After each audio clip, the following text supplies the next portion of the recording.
je craignais, finalement c'est arrivé. Parce que nous ne sommes pas tous pareils.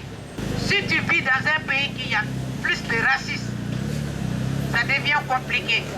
Tout à l'heure, j'ai parlé avec la police. Parce que nous, c'est qu'on n'arrive pas à comprendre. Quand il y a eu un accident et que nous étions tous là-bas, et que nos camarades vont déposer plainte, on leur dit comme quoi que c'est involontaire. Étant donné que ce n'est pas involontaire, c'était volontairement. Il l'a fait volontairement. Parce qu'il y avait d'autres voitures derrière lui. Il a dépassé ses voitures. Il a dépassé la voiture de la police et foncé sur les personnes. Ça veut dire que c'était raciste. Mais si c'était des jeunes Français qui manifestaient, il n'allait jamais foncer sur eux. Parce qu'il a vu que toutes les têtes qu'il a vues, ce sont les têtes noires. On doit tuer ces têtes-là. On doit les éliminer. Et ça, on refuse. Nous refusons d'être criminalisés. Nous refusons. Nous ne sommes pas des voyous. Nous sommes des travailleurs et travailleuses. Nous ne sommes pas venus ici pour gratter aussi. Que le gouvernement sache ça.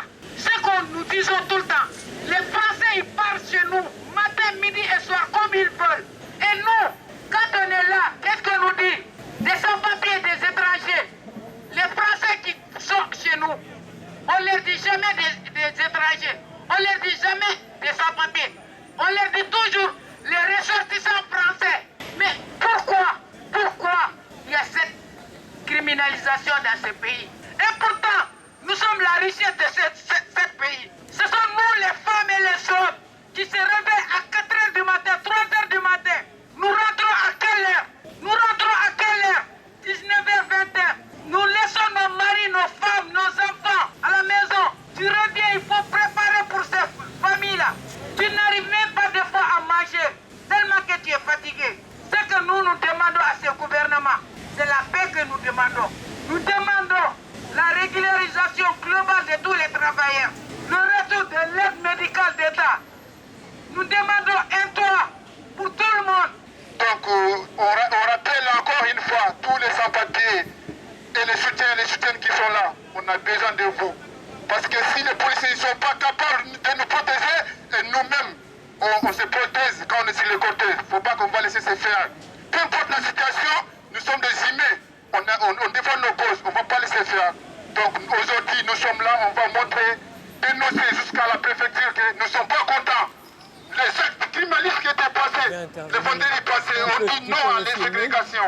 Et moi je voulais souligner que ça va complètement avec le contexte, d'une part de la loi Darmanin et toutes les saloperies qui ont été dites à cette époque, mais surtout depuis la nomination de Retailleau, on a un racisme qui s'affiche au cœur de l'État, un racisme ouvert qui est relayé aussi par des médias. Les sans-papiers, c'est quoi? C'est des terroristes, c'est des voleurs, c'est des escrocs. Donc à un moment donné, un gars à courte vue, le front bas, voit des noirs et donc au lieu de s'arrêter, il continue à rouler. C'est exactement le contexte qui a abouti à cet accident. Donc il faut réagir bien sûr. En même temps, c'est les luttes que les collectifs mènent qui arriveront à donner la visibilité et à montrer aussi ce que dit Myriam, c'est que les sans-papiers, c'est des travailleurs. Bon ben voilà, on tenait à vous apporter notre soutien. Hein. On fait beaucoup de manifestations ensemble, vous le savez, régulièrement. Ce qui vous est arrivé est scandaleux. Vous devez être présent.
de sans-papiers, pauvres guidés, régularisés.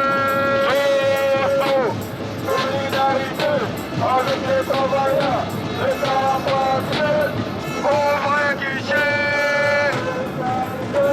On vit ici, on bosse ici, on reste ici, pauvres guichets.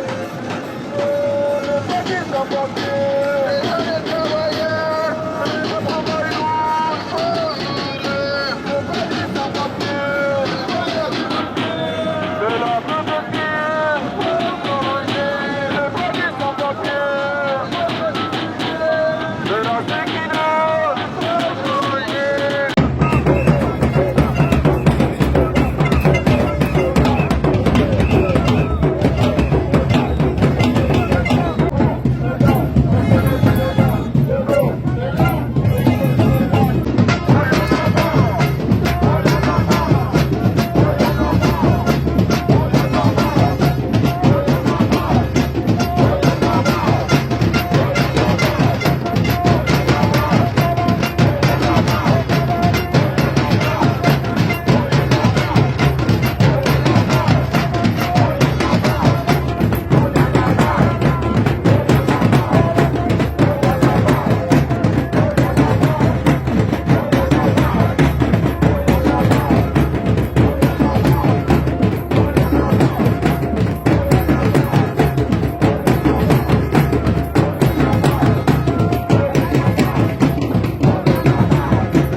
Notre poste est dans la rue.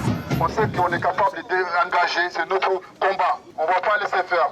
La lutte, c'est possible pour arracher les victoires. On n'a pas peur. Nous sommes là aujourd'hui et on sera là demain. La seule chose qui gagne, c'est les luttes. On demande notre droit. Nous sommes en lutte depuis 4 ans quand on poste à Fortville. À cause des patrons voyous. Ils ne veulent pas nous régulariser. On ne veut pas laisser cette lutte-là, il faut qu'on gagne. Donc, partout, il n'y a pas de rendez-vous partout. Nous sommes tous dans le même bateau, camarades. La lutte continue, on ne va pas le baisser les bras.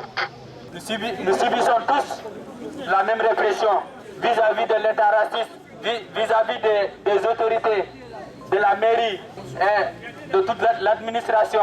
Et la seule solution, c'est de lutter, réclamer nos droits. Parce que la France, elle est à nous aussi. Nous avons une histoire commune, nous partageons une histoire que ni les fachos, ni les gens de l'extrême droite ne peuvent changer. C'est une histoire qui date et nous battrons pour préserver cette histoire. Nous faisons partie de la France, une partie intégrante de la France. Camarades, pour la mobilisation d'aujourd'hui, pour ce qui s'est passé vendredi dernier, c'est un acte raciste, un acte fasciste qui a voulu volontairement pour blesser ou tuer les gens. Mais cette solidarité, on doit garder ça ensemble tous. Même si on sait que la lutte aujourd'hui elle est un peu compliquée, cela ne signifie pas qu'on s'arrête. L'égalité de droit, elle est pour tous. Ces camarades que vous voyez, ils sont dans le danger. Ils sont dans le danger, en danger par l'État. Ils sont en danger par ce système raciste. Chers camarades, la lutte pour l'égalité de droit, on va porter ce combat-là jusqu'au bout. La lutte, on ne va pas s'arrêter. Peu importe la situation, on va être tous ensemble pour porter ce combat-là. Sans les immigrés, le pays ne fonctionne pas. Y compris ceux qui portent ces discours haineux contre les étrangers et les étrangères. Chers camarades, n'oubliez pas aussi de vous préparer pour le 18 décembre. Le 18 décembre, on doit être tous à la maison, dans un premier temps, et retrouver après-midi dans la rue, manifester, abandonner le travail, c'est un jeudi, ça tombe sur le jeudi. Et sans nous, ça ne bouge pas. Et sans nous, pour montrer cet exemple-là dans la rue, personne ne va venir. C'est une journée internationale pour les migrants et migrantes. Et dans ce cadre-là, personne n'a le droit d'aller travailler. Baissez vos armes. Notre âme, elle est là. Notre âme, c'est notre bras. Notre âme, c'est notre